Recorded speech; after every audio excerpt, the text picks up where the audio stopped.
Hare and the Big Green Lawn.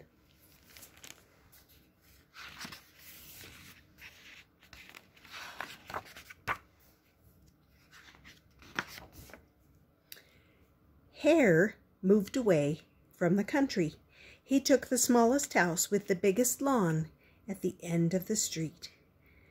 He liked his little house, but why was his yard short and bright green, nothing like home? This must be fixed, Hare said to himself.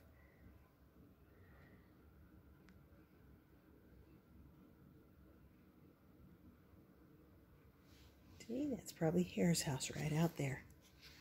The smallest house with the biggest lawn at the end of the street. You've got the biggest lawn, said Skunk, spraying water on his own yard. Better take care. I will, Hare replied. He thought he knew how. He hopped over the grass as if he didn't want to touch it. Then he busied himself moving in. The high spring sun beat down on everyone's grass.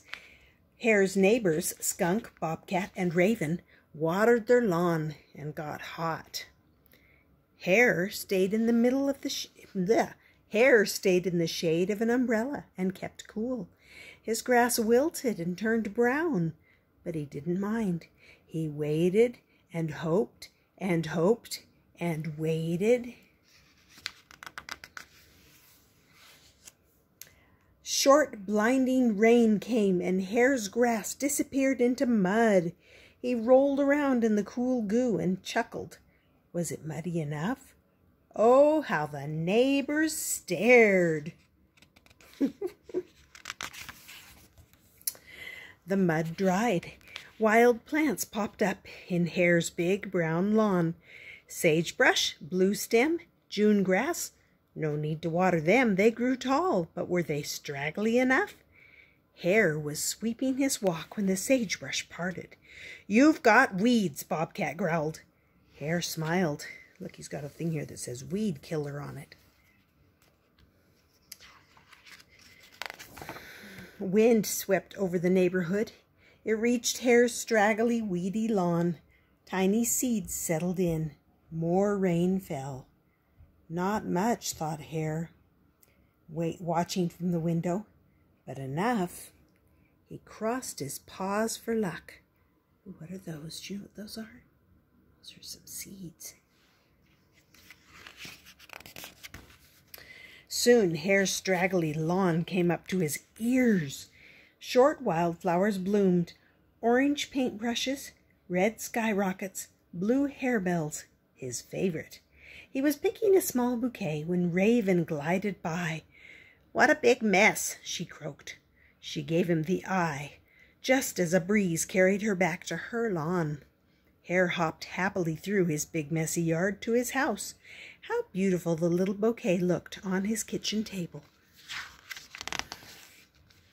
Time passed. Skunk, Bobcat, and Raven watered and clipped and watered.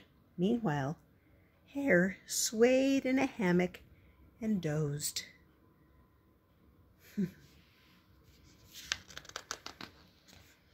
Then one day, Hare's nose began to twitch with excitement. It twitched some more. He opened his eyes and stared at what had happened to his big yard. It had changed for good. He swung from his hammock, thumped out the news, and leapt for joy. Hare felt at home. Skunk, Bobcat, and Raven saw Hare thump and leap. They stopped clipping. Suddenly, everything was quiet. They looked out over Hare's big yard. What a surprise!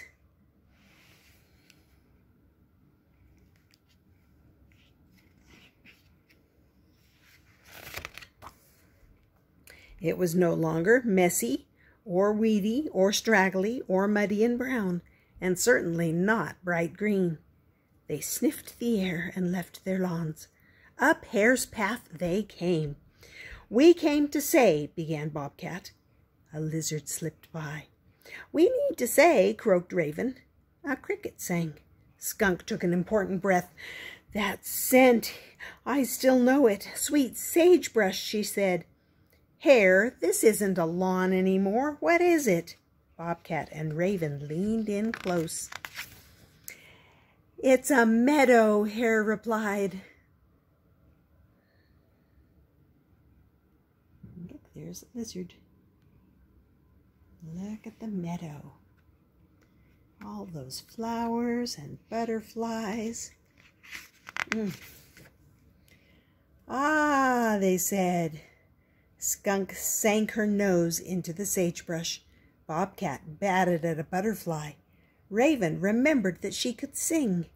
Hare's big yard was full of sagebrush and waving grass and wildflowers. Butterflies fluttered, bees buzzed. They'd all known a meadow like this. Skunk, Bobcat, and Raven. But that was long before Hare moved in. They'd forgotten how much they loved it. Until now. The sun set. The hammock swayed.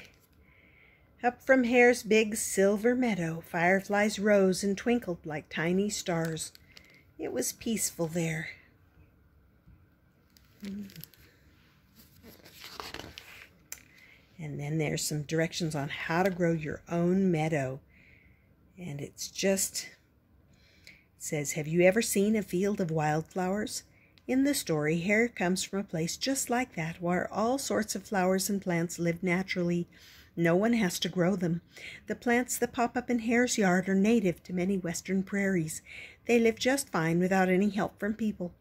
They don't need water or fertilizer or mowing or clipping. They like the weather just the way it is. And then it tells about growing a meadow like Hare's, with bare soil and planting wildflowers and native grasses and seeds.